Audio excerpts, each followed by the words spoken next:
Bom, tem gente que não, às vezes não consegue acompanhar online, né? Fica um pouco melhor para eles. Online, que eu quero dizer, né? No dia. Bom, então, vamos lá. Bom, a gente vai falar principalmente sobre funções de duas variáveis. De novo, o conceito para três ou mais variáveis é o mesmo, só que é muito mais difícil de visualizar, né? Na verdade, nem dá para visualizar daí nos gráficos e tudo mais para funções de três ou mais variáveis, porque a gente não tem acesso ao gráfico delas, né? Mas para funções de duas variáveis, ou melhor, voltando um pouquinho antes, né? Para funções de uma variável, por exemplo, f de x, não sei se vocês estão vendo, tá vendo? Não está aparecendo na tela, né? Eu esqueci de colocar para compartilhar, só um segundinho. Agora sim.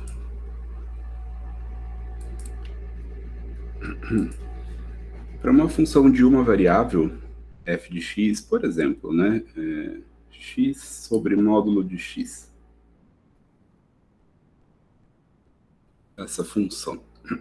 Quando a gente queria olhar para o limite dela, e aqui, obviamente, o único problema que pode acontecer é quando x vai para zero, e a gente queria olhar para esse limite de f de x, qual o comportamento dela quando x tende a zero, a gente tinha uma estratégia em cálculo 1, né, vocês tinham uma estratégia em cálculo 1, que era olhar para os limites laterais, ou seja, quando x tende a zero por números à direita de zero, ou seja, por números positivos, e quando x tende a zero por números à esquerda de zero, ou seja, por números negativos nesse caso, né, em que x tende a zero.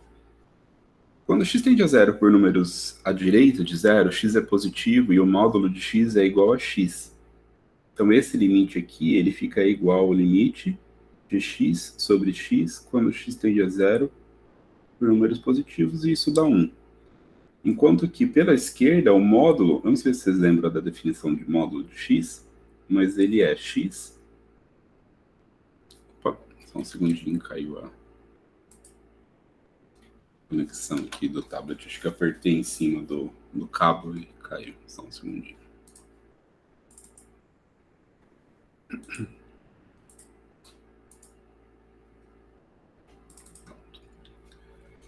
Quando x tende a zero pela esquerda, estava falando da definição de módulo, né? E módulo de x igual a x, se x for maior ou igual a zero, ou seja, se o que está dentro do módulo for positivo, e é menos x se o que está dentro do módulo for negativo. E nesse caso, para x tendendo a zero pela esquerda, eu estou fazendo x tender a zero por números negativos, e portanto, módulo de x dá menos x, então fica limite de x sobre menos x, sobre menos x, quando x tende a zero pela esquerda. Também escrevi aqui na parte de baixo. E isso dá menos 1. Né? Então, pela direita, o limite tem um comportamento, pela esquerda, o limite tem outro comportamento, portanto, a gente chegava na conclusão de que esse limite aqui não existe. Né? Vocês lembram disso, de cálculo 1 ou não?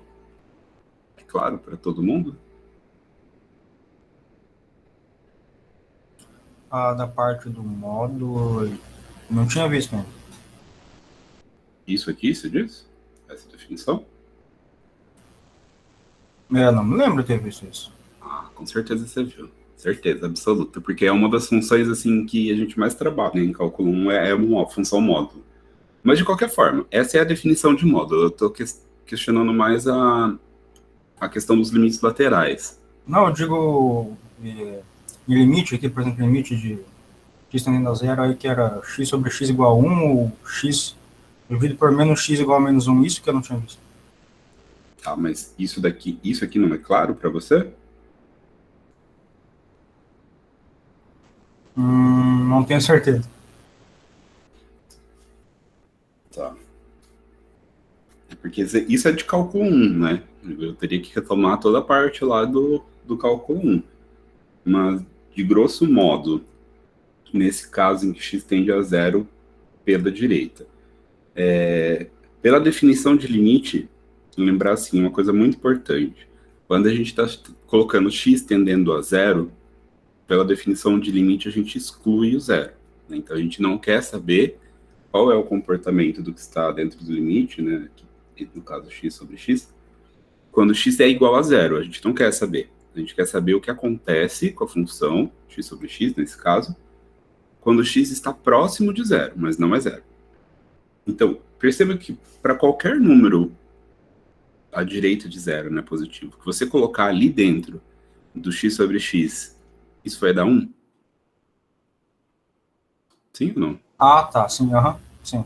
Não importa o número que você Sim. coloque, desde que não seja zero, e eu não quero saber em zero, o que está ali dentro dá 1.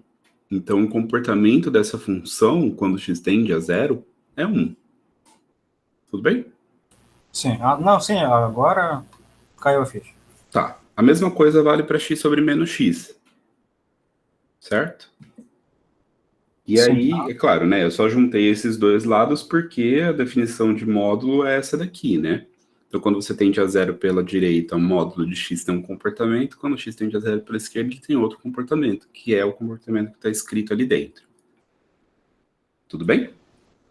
Sim, Tá, mas aí em questão de estratégia, para todo mundo tá claro que em cálculo 1, o que a gente fazia é, olha para os limites laterais, né? E se tem o mesmo comportamento, significa, porque só tem dois lados, né? Então significa que a função como um todo tem um determinado comportamento. Sim ou não?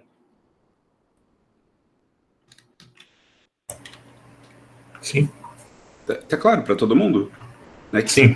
No caso de uma variável, só tem dois lados. Então, se pela direita e pela esquerda tem o mesmo comportamento, então a função tem o mesmo comportamento. No caso do RN, duas ou mais variáveis, a gente não tem essa opção de direita e esquerda, porque lembrem-se, né? Tem alguém com o microfone aberto, tá fazendo um barulho meio alto. No RN, aqui eu não vou colocar nada específico, vou colocar uma circunferência qualquer. Aqui. O seu domínio, né, ou em volta do seu ponto, digamos que esse A seja seu x0, eu vou até mudar o nome dele aqui para x0. Esse daqui. Aí. Então, quando você está olhando para o entorno de x0, você pode chegar em volta dele de muito jeito. Eu vou deixar assim.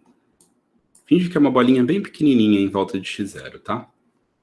Ao invés de fingir, eu vou fazer do jeito certo, né? Vou fazer uma bolinha pequenininha em volta do x0. Eu coloquei na origem só para ficar um pouquinho mais fácil de mostrar para vocês. Configurações, deixa eu só tirar os nomes das coisas.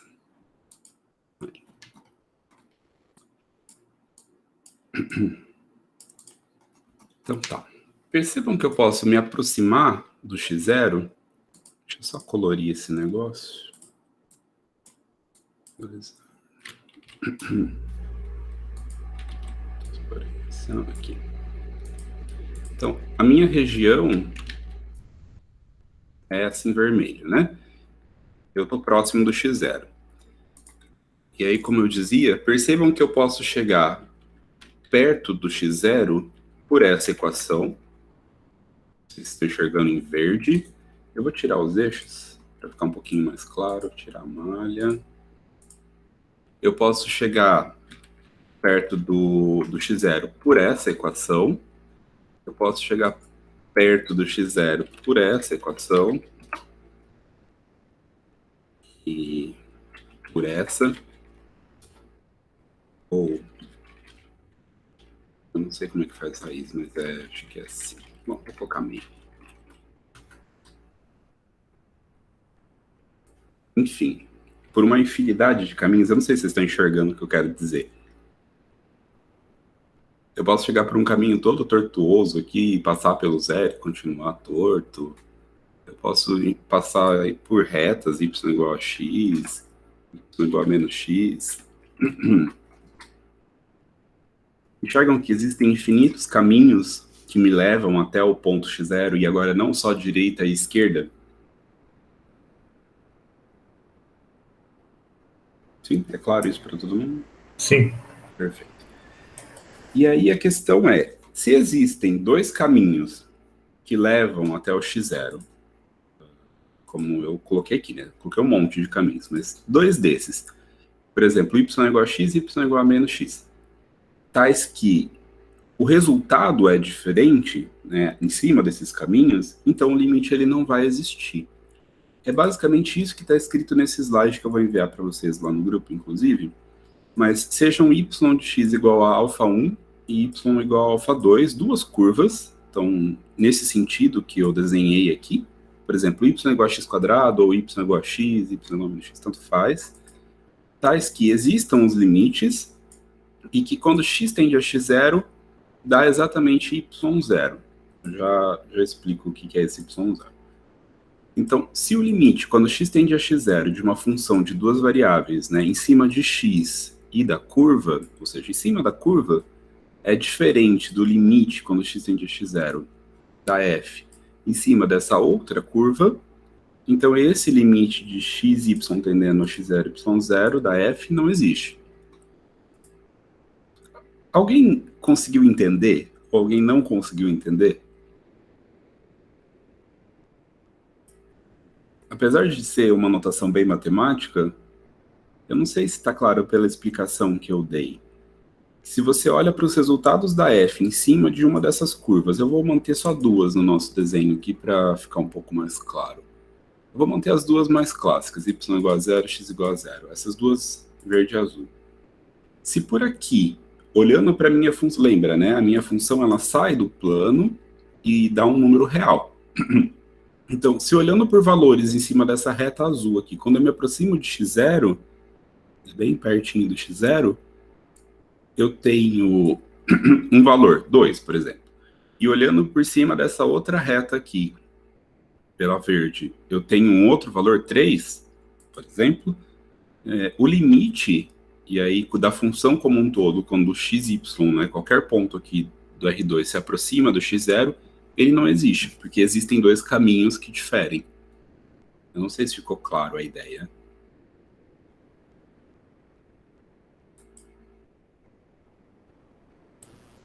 Ficou sim, professor. Ficou? Ah, perfeito. Então, é exatamente como o Fausto colocou ali no chat, né? O limite lateral não é mais suficiente. De fato, ele não é mais suficiente. Às vezes, na verdade, até é suficiente, né? Mas não é todo o caso em que só olhando para o limite lateral, x indo para 0 pela direita e esquerda, que vai ser o suficiente. Você tem que acabar tomando curvas tais que o limite não exista. Tá, mas e como a gente faz para encontrar essas curvas? Alguns casos é meio claro quais são as curvas, outros casos é mais uma questão de tentativa e erro. Tá, aqui eu trouxe um exemplo, x ao cubo dividido por x quadrado mais y. E aí, eu gostaria de falar mais em termos de prova, apesar de não ter exatamente delineado como ela vai ser, mas eu tenho uma ideia. Eu não... O que a gente faz, né, normalmente na prova? Você lembra da aula passada que estava falando como provar que o limite existe, utilizando epsilon e delta? A gente tinha que calcular aquela relação, né, delta igual a epsilon sobre um número, ou enfim, e provar que o limite de fato existe. O que a gente faz, em geral, primeiro a gente vai testar alguns caminhos, uns mais clássicos, ou enfim, né, tentar olhar para a cara da função, por exemplo, essa x ao cubo dividido por x quadrado mais y. E vai ter, quando xy, obviamente, tende a 0, 0, né, então tá dando 0 em cima, 0 embaixo. Isso é uma indeterminação, a gente não sabe olhar para esse limite direto, não é só substituir. Isso é uma coisa importante de lembrar, né, gente? Pelo amor de Deus, isso daqui, x ao cubo dividido por x2 mais y, xy tendendo a 0, 0. Isso aqui não é isso daqui, tá? 0 sobre 0 é uma expressão, a gente às vezes até usa isso, mas isso daqui é uma expressão que indica indeterminação. E a gente costuma chamar de indeterminação do tipo 0 sobre 0. Tá? Então, cuidado, né? 0 sobre 0 não é resposta. É isso que eu quero dizer. Então, não existe 0 sobre 0. É um tipo de indeterminação. Tá? Percebam que é diferente de 1 sobre 0. É claro que também não existe, mas a gente convenciona isso daqui como sendo infinito, né? Digo, no sentido do comportamento. Se em cima está indo para, por exemplo, isso daqui. Em cima está indo para 1. E embaixo está indo para 0 por números positivos, né, porque é só x2 mais y2. Você percebe que esse número, em geral, está indo para infinito. É diferente de 0 sobre 0. É possível olhar e dizer isso. Agora, não é o caso de uma indeterminação. Mas, enfim. E no slide, como é um exemplo, né, eu pedi para a gente testar algumas curvas. São elas. Eu vou anotar aqui no tablet e aí a gente faz uma por uma. Y igual a x. Percebam, bom, já eu coloco o detalhe. Y igual a 0, x igual a 0, y igual a x2, y igual a x3 e y igual a x ao cubo menos x2. Obviamente, a curva que vai dar certo é a última, né? Deixaria que dá certo por primeiro, já que não faria muito sentido, mas de qualquer forma.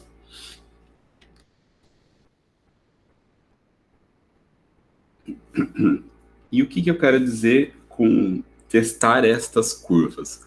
A gente vai literalmente substituir as variáveis que estão aqui do lado direito dentro daquela equação que está dentro do limite. Só atentem para uma coisa.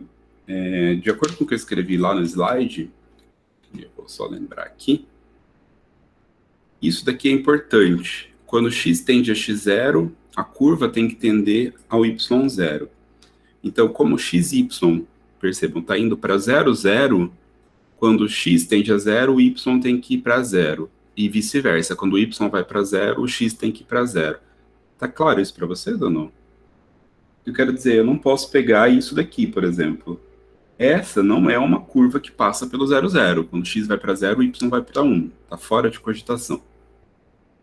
Tudo bem? Sim. Qualquer outra que passe pelo 0, 0 é tecnicamente válida, com exceção de uma. A única curva que não pode entrar aqui é y igual a menos x2. Porque, obviamente, essa função ela não existe em toda essa curva. Tudo bem? Só cuidado com este detalhe. Bom, então, eu vou começar com essas duas aqui, que são as mais fáceis. Y igual a 0, aquele limite lá em cima, ele se escreve como limite de x ao cubo dividido por x ao quadrado quando x tende a 0. Sim ou não?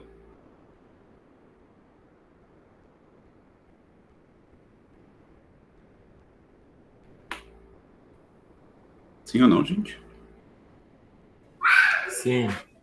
Ótimo. Que é igual ao limite de x ao quadrado vezes sobre x quadrado, né? Perdão. X sobre 1 quando x tende a 0. Eu estou fazendo esse primeiro, mas a princípio eu vou ser um pouco mais direto, tá? X ao cubo sobre x quadrado quando x tende a 0, para mim isso daqui é 0. Direto, né? Porque em cima tem um grau maior do que o de baixo. Tudo bem? Bom. Para x igual a 0, para a próxima curva, aquele limite dá limite de 0 ao cubo dividido por 0 ao quadrado mais y quando y tende a 0. Isso daqui é 0, né? Imediatamente. Para qualquer valor de y, diferente de 0 que eu inseri ali dentro, obviamente o que está ali dentro do limite dá 0. Eu estou usando a palavra, obviamente, que é uma palavra meio forte, mas eu acho que nesse caso é válido, né? É meio óbvio, de fato, que para qualquer valor de y que eu inserir aqui, diferente de 0, obviamente, vai ficar 0 sobre qualquer valor que é 0. Para a curva y igual a x, a gente tem, então, limite de x ao cubo dividido por x, acho que era ao quadrado, né? Isso. Opa. X ao quadrado mais x quando x tende a zero, que é igual ao limite de x sobre x vezes x ao quadrado dividido por x mais 1. Sim ou não? Eu posso cancelar os x. Quando o x tende a zero, aqui em cima está indo para zero, aqui embaixo está indo para 1. Então isso é zero.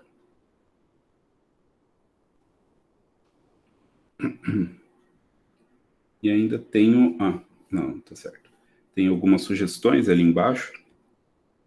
Para y igual a x2, aquele limite vira limite de x ao cubo dividido por x ao quadrado mais x ao quadrado quando x tende a zero. Isso é limite de x3 dividido por 2x2 quando x tende a zero, e isso dá zero, né? Só tirar o x ao quadrado em evidência, o mesmo caso daquele primeiro exemplo, quando y igual a zero. Para y igual a x ao cubo, vira limite de x ao cubo dividido por x2 mais x3, quando x tende a zero. Aqui eu posso tirar o x quadrado em evidência, em cima e embaixo, né? Quando x tende a zero. Então fica x dividido por 1 mais x. Que dá zero também, porque dá zero em cima e dá 1 embaixo, né? Dá zero que está indo para 1. E por fim, da lista de curvas que eu elenquei, faltou só essa daqui. Então, uma coisa, percebam que se o limite existe, esse limite aqui, se isso aqui existe, obrigatoriamente ele tem que ir para zero até o momento. Eu não sei se vocês perceberam isso, mas se todas as curvas, se uma delas, na verdade, né, se essa daqui, por exemplo, já indica que está indo para zero, se sobre essa curva está dando zero, se ele existe, todas as outras têm que ser iguais a essa, e, portanto, todas as outras têm que ser zero. Tá claro isso? Eu não estou acompanhando o chat, então às vezes eu não sei. Se tiver alguém que estiver perguntando alguma coisa. Sim, tá claro. Tá claro? Perfeito. Porém, se existir uma que não dê zero, significa que o limite não existe. Então, por último, eu vou testar aquela curva para y igual a x ao cubo menos x ao quadrado. Então, isso vira limite de x ao cubo dividido por x ao quadrado mais x ao cubo menos x ao quadrado, que era o y, né? Quando x tende a zero. Perceba que isso aqui dá limite de x ao cubo dividido por x ao cubo, quando x tende a zero. Opa. E esse limite dá 1. E, portanto, esse limite aqui, ele não existe. Porque existem dois caminhos, e aí tanto faz quais você vai escolher, esse e esse, por exemplo, ou o segundo e o último, enfim, qualquer um outro e o último, você encontra dois caminhos cujos limites dá diferente. Sim ou não? Sim. Sim.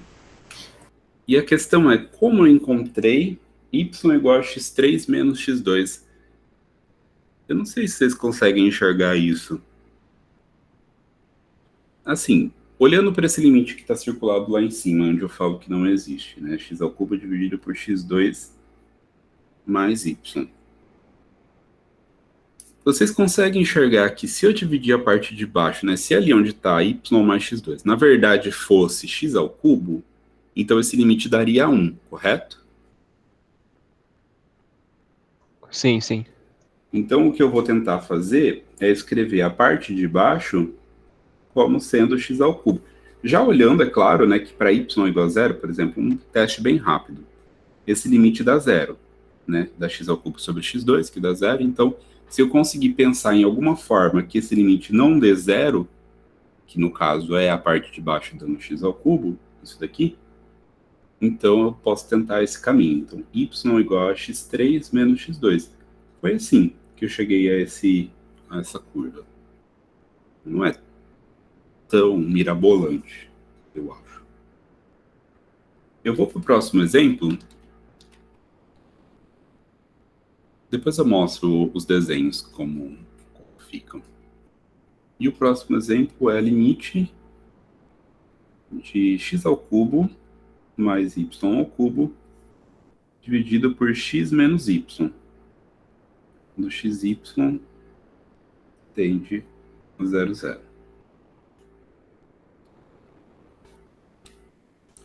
Para essa curva, obviamente, tem um teste que eu não posso realizar, que é, obviamente, y tem que ser diferente de x, né? Isso aqui não pode acontecer, essa curva não pode ser elencada, justamente porque zera tudo embaixo. Então não tem como me aproximar por essa curva do ponto 0, 0, mas eu posso tentar qualquer outra coisa. Primeiro de tudo, percebam que se eu coloco o y igual a 0, esse limite dá 0. Tá claro isso para todo mundo? É limite de x ao cubo sobre x quando x tende a 0 e, portanto, dá 0 sobre essa curva. Perfeito. E como que eu faço para encontrar, então, uma outra curva que não dê 0? Se o que tiver embaixo for x ao cubo mais y ao cubo, vou deixar vocês pensarem um pouquinho. Se o que tiver embaixo for igual ao que está em cima, não... Dá 1, né? Então, é diferente? Será que eu consigo escrever x menos y igual a x ao cubo mais y ao cubo?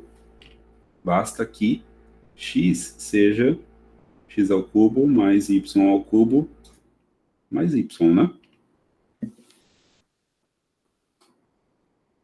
Sim? Opa? Sim. Mas isso não resolve muito, né? Porque eu não isolei a minha variável. Eu teria que isolar ela.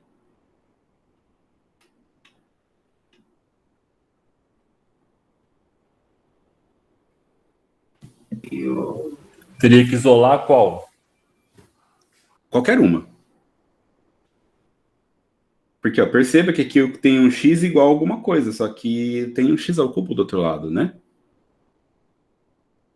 E não é o que eu quero.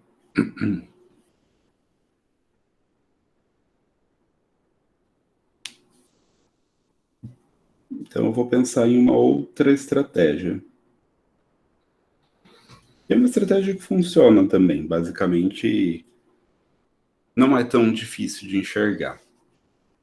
Mas o que é importante é saber trabalhar com os graus. Isso numa matemática como um todo. Quando eu dou cálculo 1 e falo sobre limites, é uma coisa, eu não sei se é uma coisa muito comum, mas eu trabalho muito com grau quando eu estou falando de polinômio, como é o caso, né?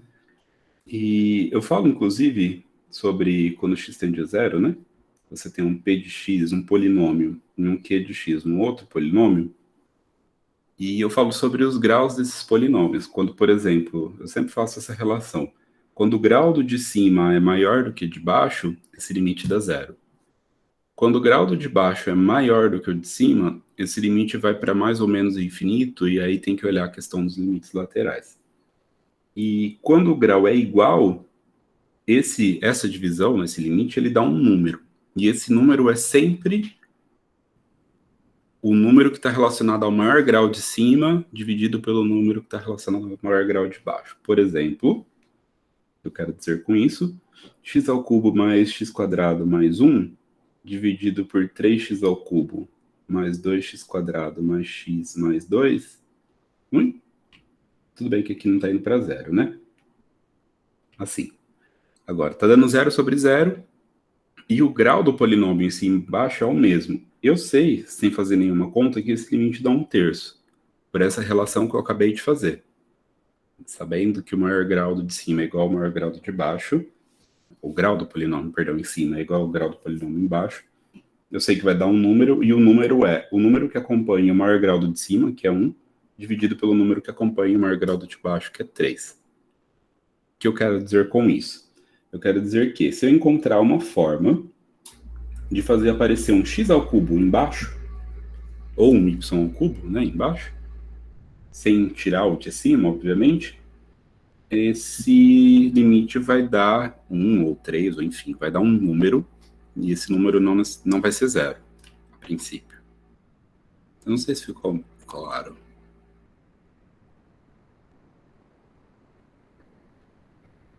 Bom.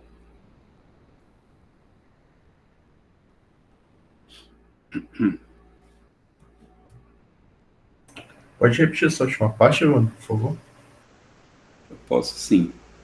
Eu falei que eu queria fazer aparecer um x ao cubo embaixo ou um y ao cubo.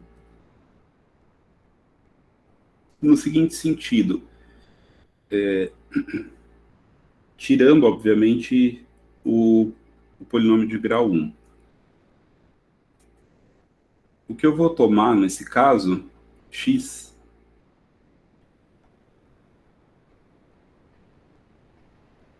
vai ser y ao cubo mais y.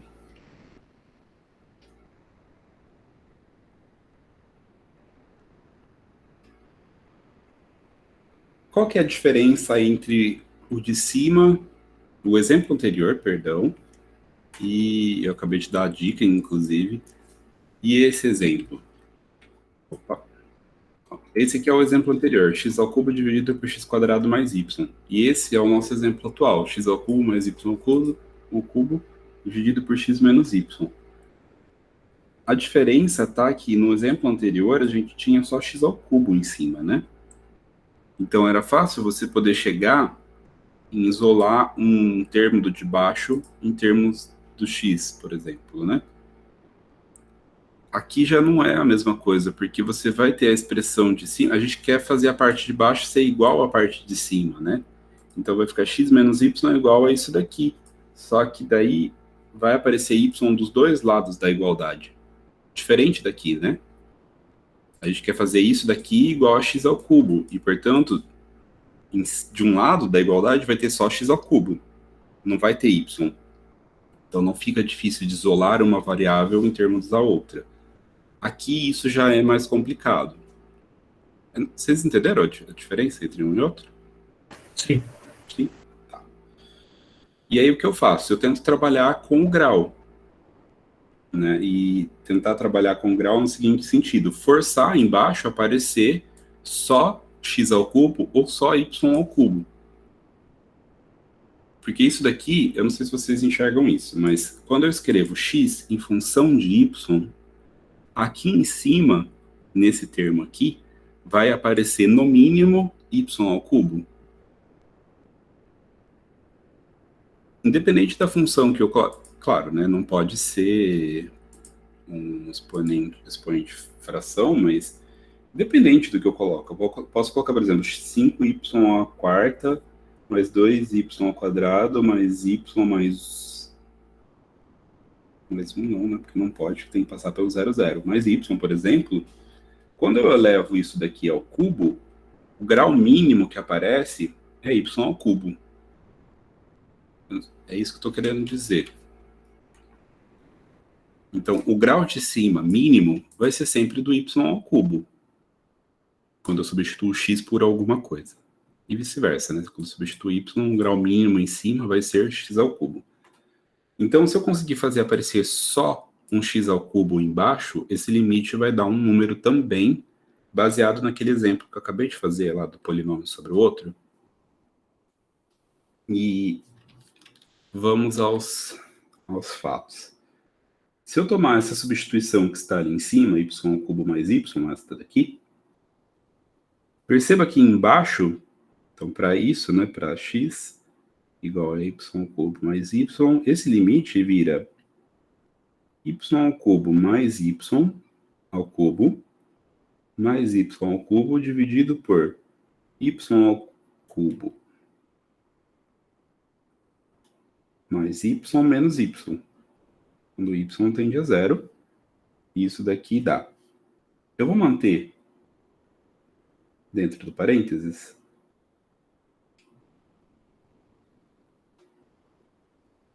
quando y tende a zero, mais y ao cubo dividido por y ao cubo. Isso aqui vai cancelar com esse. E agora, independente do termo que aparecer desse negócio aqui, isso vai ser alguma coisa y ao cubo, certo? O menor grau, no caso. Você consegue enxergar isso ou não? Sim, prof. Tá.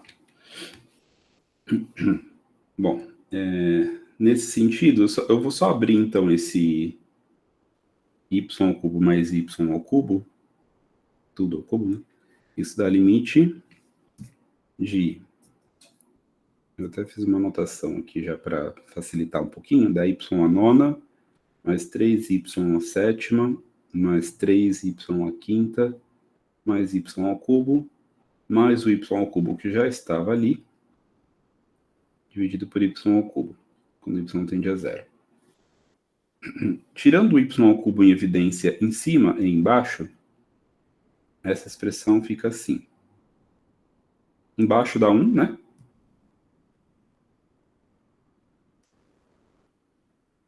E em cima vai ficar y à sexta, mais 3y à quarta, mais 3y ao quadrado, mais 2. E, portanto, esse limite, quando y tende a zero, isso vai para zero, isso vai para zero, isso vai para zero, está dando 2 sobre 1, que é 2.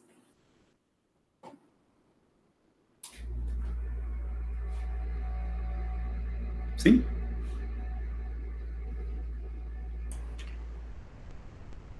Sim. Sim, né? Fazer o quê? Eu só fiz alguns desenhos com relação ao exemplo anterior. Em azul, o que vocês veem é exatamente a função, né? X ao cubo dividido por x quadrado mais y. E essa linha em preto é a curva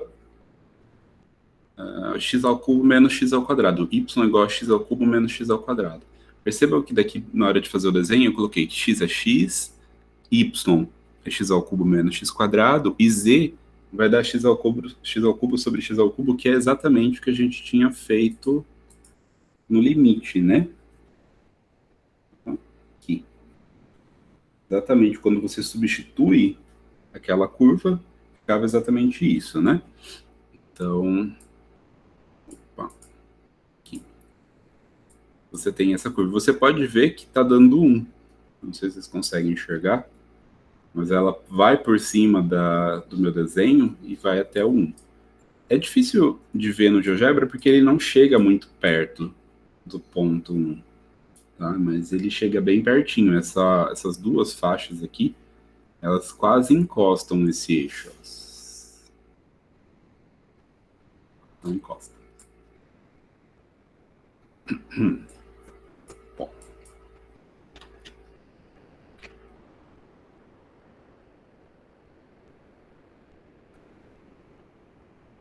Esse é o exemplo que eu acabei de fazer, né?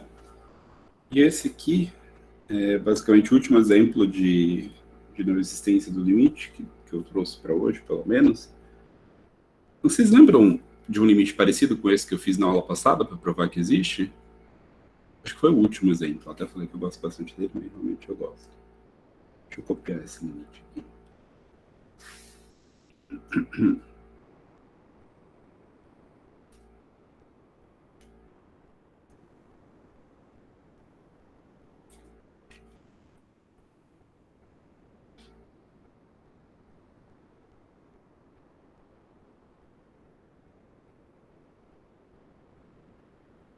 Tá.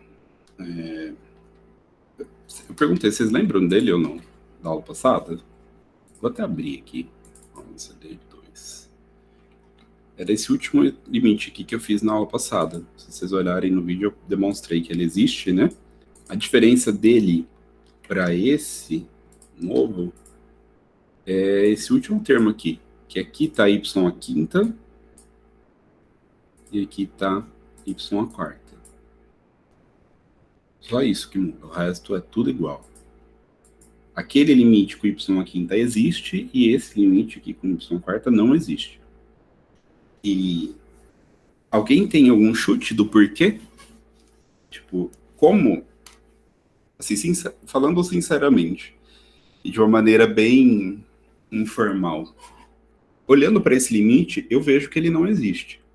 E eu tenho um critério. Aliás, eu com um olho um pouquinho mais experiente vejo que ele não existe. Mas quando você não tem tanta experiência, você olha para ele e fala, ele pode não existir baseado em algum critério. Qual seria esse critério? Essa é uma pergunta objetiva, eu quero que vocês respondam. Aquele y pode virar um y à quarta no de baixo? O de baixo, né? Está relacionado, então, na verdade, ao grau, né? Percebam que está tudo relacionado ao grau. O anterior, o exemplo anterior que existia, era y à quinta em cima. Um grau, e aí percebam, né? X à quinta, x quadrado vezes y ao cubo tem grau 5.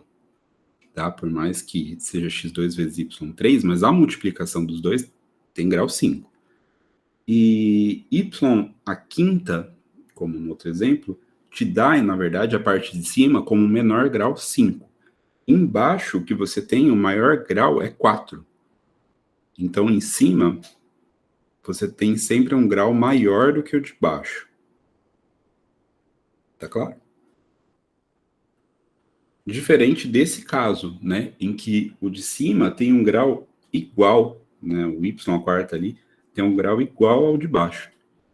Então, a gente tem altas chances de que o de baixo, o de cima, né, dividido pelo de baixo, se converta em um número e não em zero.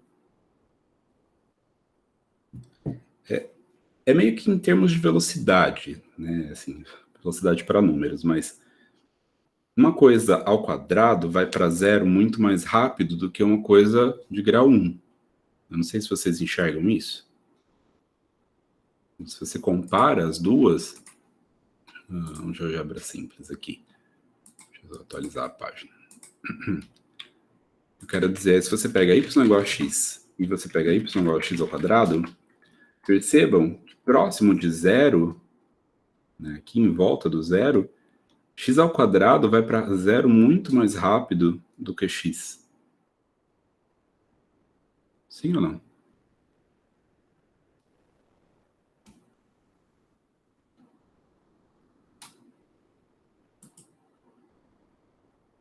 Eu vou assumir que é um sim. Que x quadrado, obviamente, vai para zero mais rápido. Lembre-se da regra, né? Para números maiores do que 1, x ao quadrado é sempre maior, né? Aumenta. Para números menores do que 1, quando você multiplica dois números menores do que 1, ele diminui, né? 0,5 vezes 0,5, por exemplo, vira 0,25. Então, 0,25 é menor do que 0,5, né?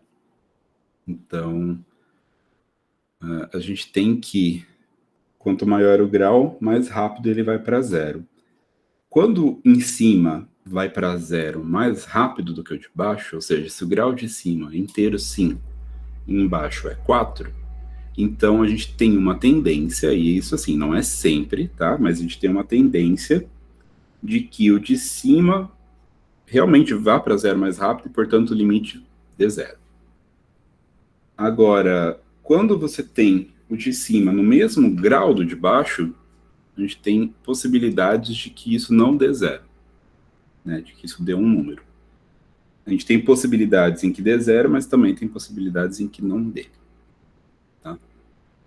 E no exemplo que eu dei aqui no slide, na verdade eu já dou a resposta. Basta tomar esses dois caras. Eu não sei se vocês enxergam isso tão claramente assim, mas se eu tomo para x igual a zero, o que acontece com aquele limite? Percebam que vai ficar só menos y à quarta em cima. É claro isso para todo mundo? Sim. Sim, tá.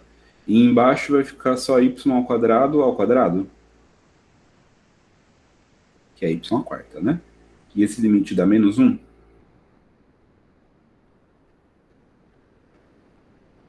Para y igual a zero, por outro lado, em cima vai ficar só 3x à quinta, né? E embaixo vai ficar x ao quadrado, que é x à quarta, quando x tende a zero, e esse limite dá 0. E, portanto, o limite de cima não existe. Sim ou não? Sim. Sim. Bom, para fechar, então, o que temos para hoje, a definição de continuidade, se você entendeu limite, ela é a definição mais fácil, acho que dentro do cálculo, porque basicamente ela diz para você que se o limite existe e esse limite é igual à função no ponto, então ela é contínua. E aqui, obviamente, nessa definição que eu escrevi, eu só escrevi quando esse limite é igual, e a gente está assumindo, né, obviamente, que esse limite existe, né? Porque não teria como ser igual se ele não existisse. E aí eu coloco dois exemplos aqui. Verifique que a função f é contínua e que g é descontínua nesses seguintes casos.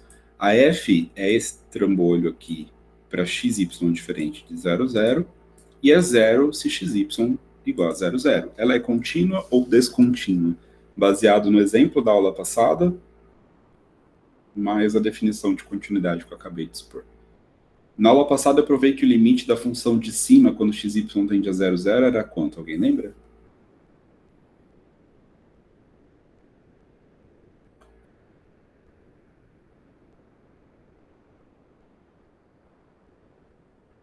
Era 0. 0, né? É uma verificação simples, né? Basta colocar x igual a 0 ali, você vai ver que vai dar menos y quinta sobre y quarta. O limite vai para 0, é um exemplo, a gente sabe que existe, portanto dá 0.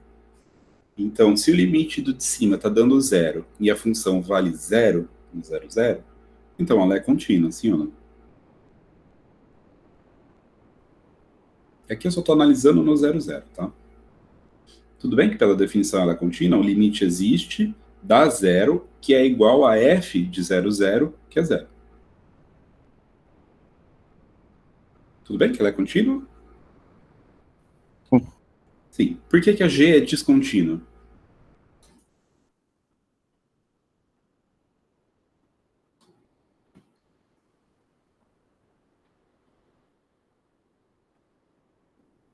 Porque no limite o resultado da função vão dar resultados diferentes. Porque não existe o limite, né? Basicamente. Da de cima. Da g. Nessa parte aqui, esse limite não existe quando xy tende a 0, 0. E, portanto, já não tem como falar que ela é contínua. Não importa qual valor esteja aqui, 2, 3, 5, 10. Como isso daqui não existe em termos de limite, então ela já é descontínua. Tudo bem?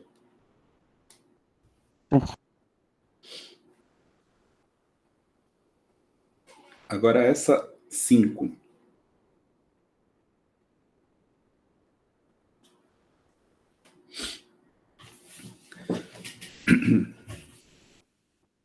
Vocês acham que existe? Que não existe? Que, aliás, que ela é contínua, a f, não está escrito na verdade lá em cima, né? F é contínua e g e h são descontínuas. Se a f é contínua, significa o limite daquele negócio ali em cima, x ao cubo mais y ao cubo mais 3x quadrado mais 3y quadrado dividido por x2 mais y2, quando xy tende a 0, 0, significa que esse limite dá quanto? Dá 3? 3, né? Obrigatoriamente. Se ela é contínua, a gente sabe que esse limite dá 3, certo? Então, percebam que a gente está num ponto em que a gente está verificando isso daqui, né? Acho que é isso. É 3x2 mais 3y2, né? Isso. Dividido por x2 mais y2. Suponha que eu não sei que ela é contínua em 0, 0 e que eu queira verificar se esse limite existe ou não. A gente começa testando valores curvas, né? Por exemplo, y igual a 0. Para y igual a 0, aquele limite ali em cima vira x ao cubo mais 3x ao quadrado dividido por x ao quadrado. Todo mundo enxerga que isso daqui dá 3?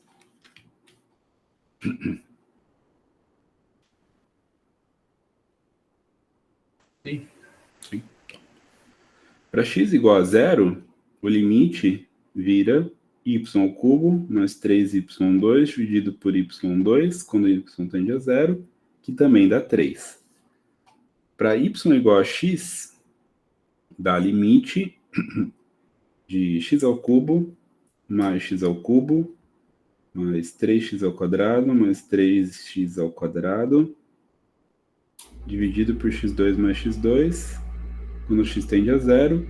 Então isso aqui dá limite de 2x ao cubo mais 6x ao quadrado dividido por 2x ao quadrado, quando x tende a zero. Se vocês tirarem 2x ao quadrado em evidência, vão ver que isso aqui também dá 3.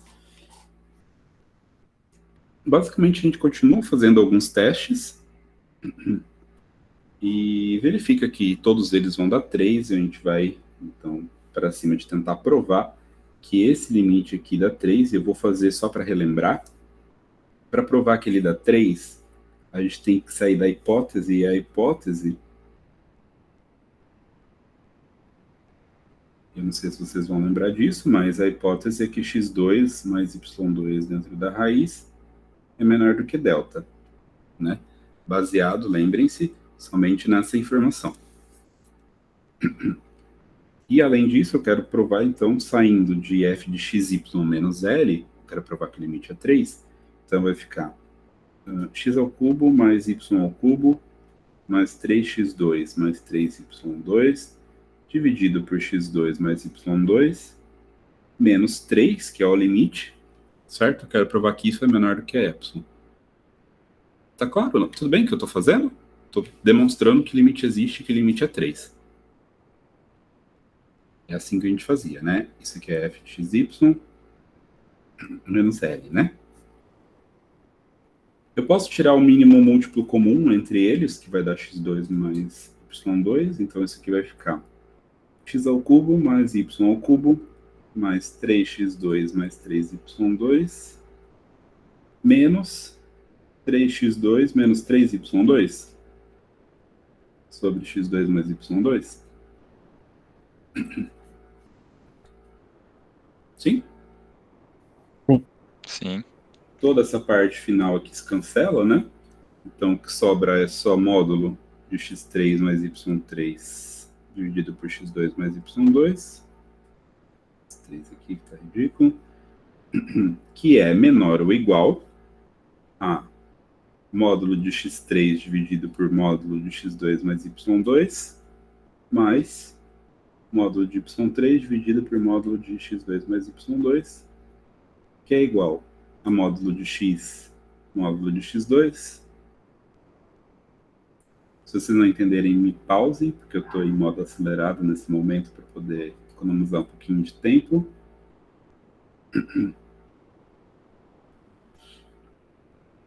Que é menor ou igual a módulo de x vezes módulo de x2 mais y2 dividido por módulo de x2 mais y2 mais módulo de y vezes módulo de x2 mais y2. Cancelo, né? Então ficou só módulo de x mais módulo de y, que é igual a raiz quadrada de x2 mais raiz quadrada de y2, que é menor ou igual a raiz quadrada de x2 mais y2, que é igual a 2 vezes a raiz.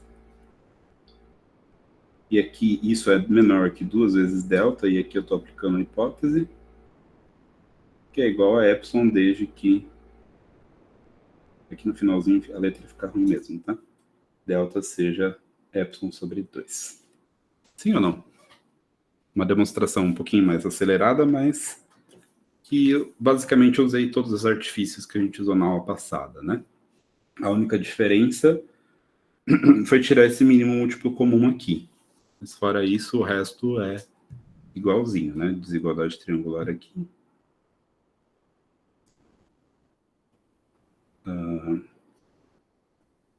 Ali, né? Aqui eu somei um número positivo, né? Aqui eu somei também um outro número positivo. Por isso, esse menor igual, né? Aqui eu só abri os módulos em raiz quadrada de x2 e y2.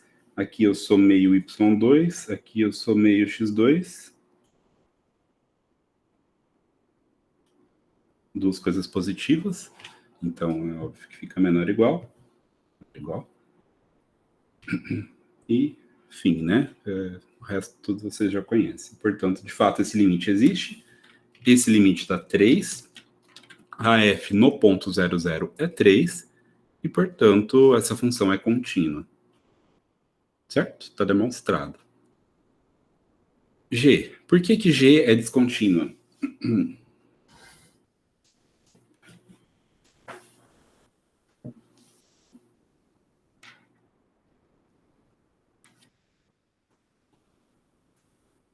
Oi, tem alguém aí ainda?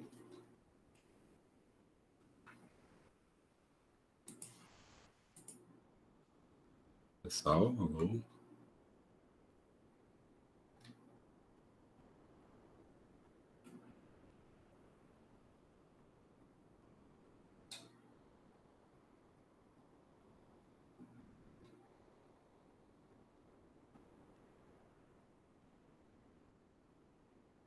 Por causa do grau. Na verdade, não. Perceba que a função é a mesma, né? A pergunta é, por que que G é descontínua? Esse limite aqui, da função de cima, quando x e y tende a 0, 0, existe? Pergunta objetiva, existe ou não?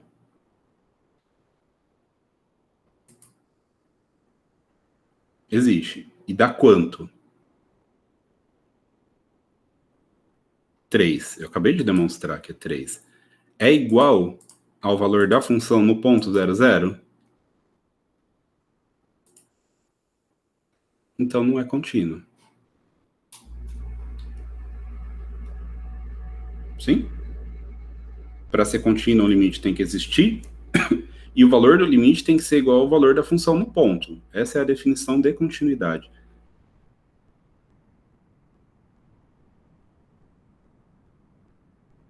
Em outras palavras, olhando para um jeito mais objetivo, dizer que a função é contínua é falar que a f no ponto tem o mesmo comportamento da f ao redor do ponto. Ou seja, nas vizinhanças, ela se comporta igual ao ponto. Ou, na verdade, seria o contrário, né? No ponto, ela se comporta igual nas vizinhanças.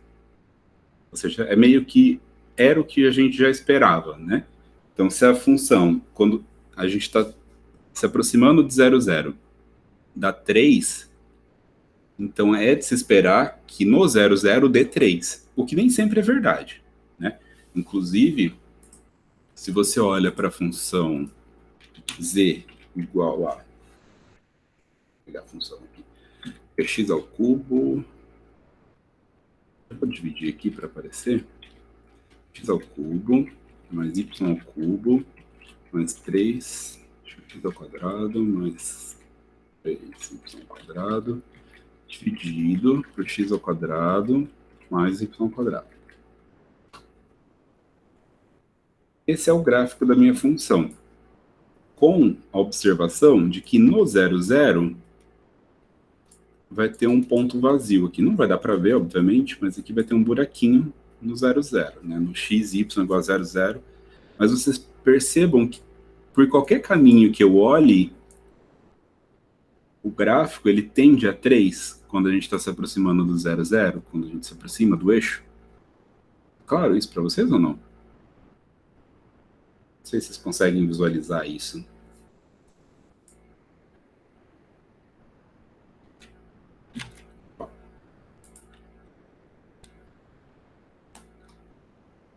Dá para visualizar naquele gráfico que eu fiz?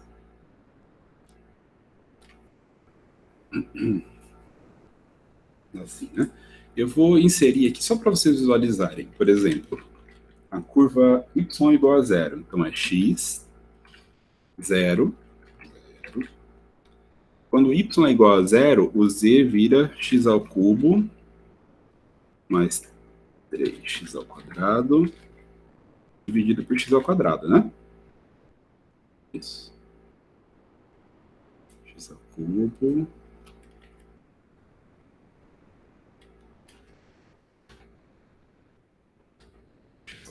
cima, né?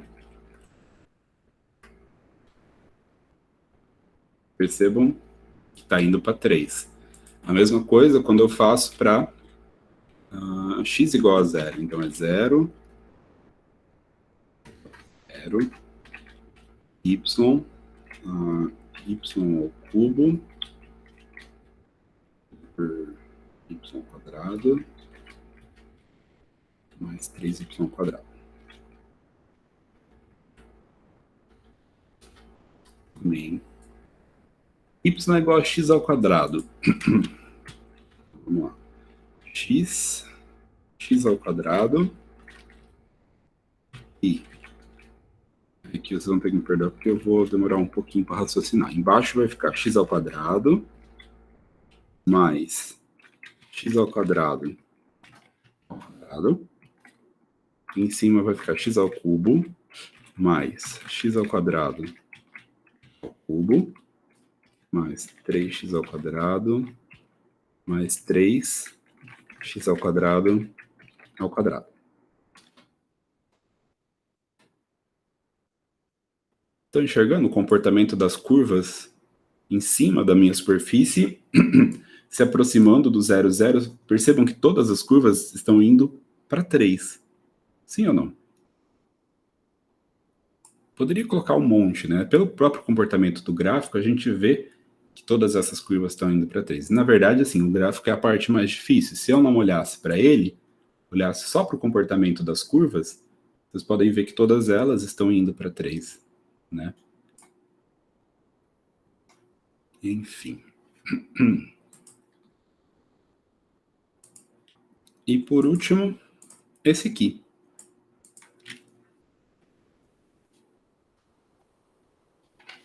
Quais são as curvas que, se eu colocar ali, obviamente H não é contínua, porque está escrito ali em cima que H é descontínua, não é igual à função anterior, né? Quanto dá esse limite quando y é igual a 0? Em cima da curva y é igual a 0. Quanto dá esse limite? Estou falando dessa função aqui, tá?